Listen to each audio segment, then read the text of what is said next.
సికింద్రాబాద్ ను ప్రత్యేక జిల్లాలుగా ఏర్పాటు చేయాలని డిమాండ్తో మాజీ మంత్రి తలసాని శ్రీనివాస్ యాదవ్ దీక్షకు దిగుతున్నారు. ఈ దీక్షకు మద్దతుగా వస్తున్న బీఆర్ఎస్ నేతలను ఎక్కడికక్కడ అరెస్టు చేస్తున్నారు. ముషీరాబాద్ లో బీఆర్ఎస్ యువనేత ముఠా జైసింగ్ ను ఇంటి వద్దే పోలీసులు అడ్డగించారు. పోలీసుల తీరును బీఆర్ఎస్ నేతలు తప్పుపడుతున్నారు. సికింద్రాబాద్ అంశంపై కొద్ది రోజులుగా మాజీ మంత్రి తలసాని శ్రీనివాస్ యాదవ్ ఉద్యమిస్తున్నారు. ప్రభుత్వం వైఖరిని విమర్శిస్తున్నారు.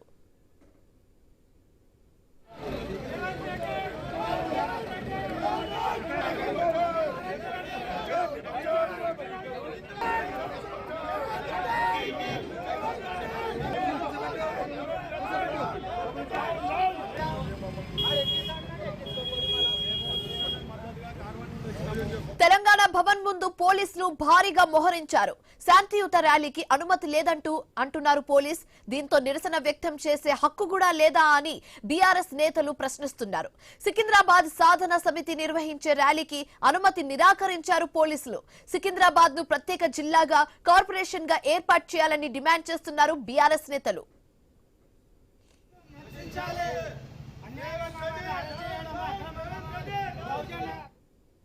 जय सिकंदराबाद जय सिकंदराबाद जय सिकंदराबाद जय सिकंदराबाद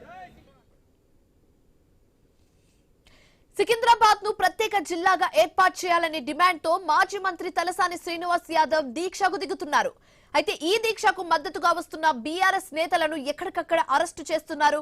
ముషీరాబాద్ లో బీఆర్ఎస్ యువనేత ముఠా జైసింగ్ ను ఇంటి వద్దే పోలీసులు అరెస్టు చేశారు. పోలీసుల తీరును బీఆర్ఎస్ నేతలు తప్పుపడుతున్నారు. సికింద్రాబాద్ అంశంపై కొద్ది రోజులుగా మాజీ మంత్రి తలసాని శ్రీనివాస్ యాదవ్ ఉద్యమిస్తున్నారు.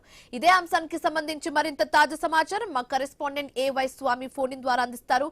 స్వామి, శివాని, బీఆర్ఎస్ పార్టీ సీనియర్ నాయకులు మాజీ మంత్రి తలసాని శ్రీనివాస్ యాదవ్ ఆధ్వర్యంలో సికింద్రాబాద్ సాధన సమితి, అదేవిధంగా లష్కర్ జిల్లా సాధన సమితికి సంబంధించి కూడా పెద్ద ఎత్తున కూడా ఉద్యమం కొనసాగుతుంది. ఒకవైపు హైదరాబాద్ అస్తిత్వాన్ని దెబ్బతీసే విధంగా దీని ప్రయత్నం చేస్తున్నారని చెప్పేసి కూడా ఆయన మండిపడతారు. ఇందుకోసమే హైదరాబాదు సికింద్రాబాదు జంట నగరాలు, దీనికి సంబంధించి సికింద్రాబాద్ ను ప్రత్యేక మున్సిపల్ కార్పొరేషన్ గా గుర్తించాలి. హైదరాబాద్ ను అదేవిధంగా సైబరాబాద్ ను చేసినట్టుగానే సికింద్రాబాద్ ను ప్రత్యేక కార్పొరేషన్ చేయాలి. గతంలో సికింద్రాబాద్ ప్రత్యేక కార్పొరేషన్ గా ఉండేది.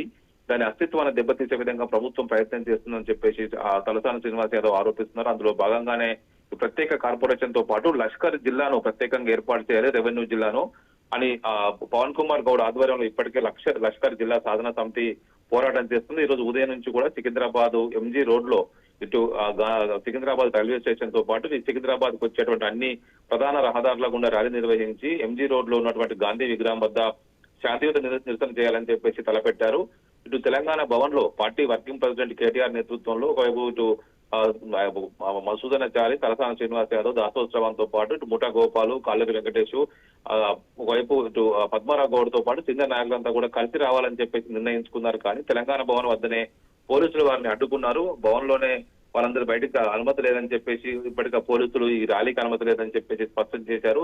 ఎక్కడికక్కడ కూడా బీఆర్ఎస్ నాయకుల్ని కార్యకర్తల్ని అదుపులోకి తీసుకుంటున్నారు. ఎంజీ రోడ్ లో కూడా పవన్ కుమార్ గౌడ్ ఆధ్వర్యంలో చేస్తున్నటువంటి నిరసన ర్యాలీని కూడా పోలీసులు భగ్నం చేసి వారందరూ కూడా అదుపులోకి తీసుకున్నారు. ఇటు ముషీరాబాద్ లో ఒకవైపు ఒకవైపు ఎమ్మెల్యే, అక్కడ సిట్టింగ్ ఎమ్మెల్యే ముఠా గోపాల్ తనయుడు జయసింహ ఆధ్వర్యంలో ర్యాలీకి వెళ్లాలని చెప్పి ప్రయత్నం చేసినప్పుడు కూడా జయసింహతో పాటు మిగతా వారందరూ కూడా హౌస్ అరెస్టులు చేశారు. వారిని బయటకు రానియకుండా అడ్డుకున్నారు. ఎక్కడికక్కడ కూడా ర్యాలీని భగ్నం చేసి పోలీసులు ఒకవైపు ఆటంకం సృష్టిస్తున్నారని చెప్పేసి కూడా బీఆర్ఎస్ నేతలు మండిపడుతున్నారు. ఇటువైపు కొద్దిసేపటి క్రితమే బీఆర్ఎస్ పార్టీ సీనియర్ నాయకులు మాజీ మంత్రి హరీష్ రావు ట్వీట్ చేశారు. ఈ ట్వీట్ లో రాష్ట్ర ప్రభుత్వం ఒకవైపు సీఎం రేవంత్ రెడ్డి గతంలో ఒకవైపు ప్రజాస్వామ్యంగా బద్దంగా మా ప్రభుత్వం పనిచేస్తుంది, ప్రజాస్వామ్య పరిరక్షణే మా ప్రభుత్వం 7వ గ్యారెంటీ అని చెప్పారు. ఇప్పుడు ప్రశ్నించే గొంతుల్ని పోలీసులతో అణిచివేస్తున్నారని, నిరంకుశంగా వివరిస్తున్నారని చెప్పేసి కూడా మండిపడుతున్నారు. సికింద్రాబాద్ మున్సిపల్ కార్పొరేషన్ సాధన కోసం వైపు తలసాని శ్రీనివాస్ చేస్తున్నటువంటి ర్యాలీని జరుపుకోకుండా అడ్డుకోవడం, అరెస్ట్ చేయడం హేయమైన చర్య అంటూ కూడా హరీష్ రావు మండిపడ్డారు. ఈ అరెస్టుల్ని తీవ్రంగా ఖండిస్తున్నామని చెప్పేసి కూడా హరీష్ రావు ఒకవైపు ట్వీట్ చేశారు. ఒకవైపు ప్రజాస్వామ్యాన్ని కాపాడతామని చెప్పినటువంటి కాంగ్రెస్ ప్రభుత్వం ఇప్పుడు వచ్చాక ఏం చేస్తుందని చెప్పేసి కూడా ఇది పోలీసులు ఇలా వివరించడం, రాజ్యాంగాన్ని ఏమార్చడం సిగ్గుచేటంటూ కూడా మండిపడ్డారు. గాంధేయ మార్గంలో గాంధీ విగ్రహం ముందు శాంతియుతంగా ర్యాలీ చేస్తుంటే అడ్డుకోవడం సరికాదని చెప్పేసి కూడా హరీష్ రావు ఒకవైపు ప్రభుత్వ తీరును తప్పుపట్టారు. మొత్తానికైతే సికింద్రాబాద్ కార్పొరేషన్ ఉద్యమం అనేది కూడా రోజు రోజుకు మరింతగా ఉధృతం అవుతుంది. తలసానితో పాటు సికింద్రాబాద్ ఒకవైపు పార్లమెంటు పరిధిలో ఉన్నటువంటి అందరు ప్రజా సంఘాల నాయకులు, ఒకవైపు అన్ని రాజకీయ పార్టీల నాయకులు కలిసి రావాలి, సికింద్రాబాద్ ను ప్రత్యేక మున్సిపల్ కార్పొరేషన్ చేయాలని చెప్పేసి కూడా వారు డిమాండ్ చేస్తున్నారు. Shivani. Right, thank you Swamy.